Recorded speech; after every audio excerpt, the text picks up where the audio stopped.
Hello friends, I am Aprati. Welcome back to our channel plants space. आज हम आपसे share करेंगे हिबिस्कस यानी गुड़हल के फूल के बीज के बारे में। आप में से बहुत कम ही लोगों ने गुड़हल के पौधे पर बीज बनता हुआ देखा होगा, क्योंकि हमारे यहाँ भी ये फर्स्ट टाइम ही हुआ है। गुड़हल के पौधों पर बहुत अच्छी फ्लावरिंग होती है, लेकिन उन पे सीड्स नहीं बन पाते हैं। उनका जो फूल होता है वो सूखने के बाद गिर भी जाता है, तो कभी कभी दिखता है कि हाँ इसमें सीड बन रहा है, लेकिन कुछ टाइम बाद वो सीड पॉड भी झड़ जाता है। लेकिन फर्स्ट टाइम हमारे गुड़हल के पौधे में ऐसा हुआ है जो सीड बना है। पहले भी एक बार बन रहा था, लेकिन वो किसी वजह से खराब हो गया था और फर्स्ट टाइम हमें देखने के लिए ये मिला।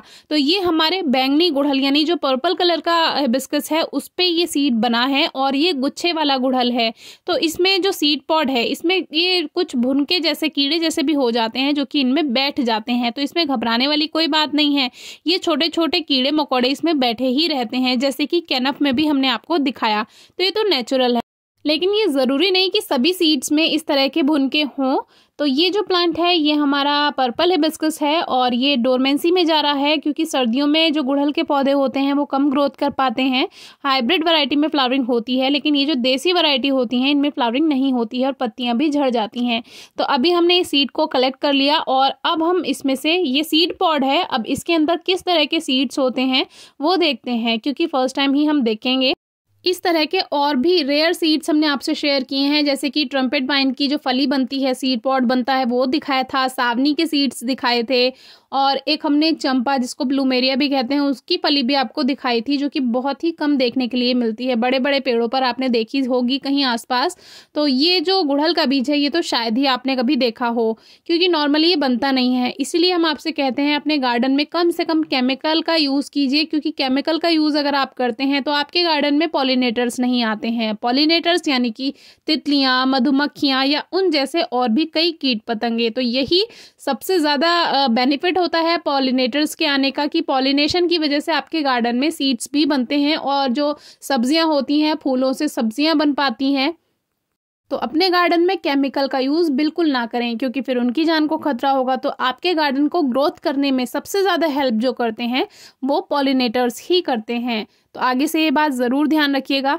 केमिकल पेस्टिसाइड और इंसेक्टिसाइड के अलावा भी आपको केमिकल फर्टिलाइज़र भी नहीं यूज़ करना चाहिए, क्योंकि उससे हमारी मिट्टी खराब होती है, मिट्टी की जो क्वालिटी है वो खराब होती है। आपका रिजल्ट तो आपको मिल जाएगा, प्लांट की ग्रोथ एकदम से बढ़ जाएगी केमिकल फर्टिलाइजर से, लेकिन जो मृदा की शक्ति है, मिट्टी की जो शक्ति है वो उससे कम होती है। तो ये निकला है इसमें एक छोटा सा सीड, जो कि गुलाब के बीज की जैसा ही है, और गुलाब के बीज के चारों तरफ जैसे फेदर लगा दिया हो, ये कुछ ऐसा है। तो हमने भी फर्स्ट टाइम देखा, मुझे तो लगा था कोई मोटा सा सीड होगा, लेकिन इसमें ये इस तरह का एक सीड निकला, और इसमें 4 हिस्से थे, 4-5 हिस्से थे, लेकिन सब में सीड नहीं बना। 2 ही सीड इसमें बन पाए हैं। तो इसको ग्रो करके हम देखेंगे रेनी सीजन में कि ये ग्रो होता है या नहीं, क्योंकि जो पौधे गर्मियों के या बारिश के मौसम के होते हैं, यानी समर सीजन और रेनी सीजन के जो प्लांट्स होते हैं उनके जो सीड्स हैं मोस्टली आप रेनी सीजन में ग्रो कीजिए, तो आपको 100% रिजल्ट मिलता है। तो हमने तो पहले कभी हिबिस्कस का सीड ग्रो नहीं किया है, तो देखेंगे ये जर्मिनेट होता भी है या नहीं। मधुमालती का भी सीड हमने आपको दिखाया था, लेकिन वो जर्मिनेट नहीं हुआ था, क्योंकि वो ऐसा का ऐसा नर्सरी से आया था, और शायद उसमें ज़्यादा पोषण ना हो, जिसकी वजह से वो जर्मिनेट ना हुआ हो।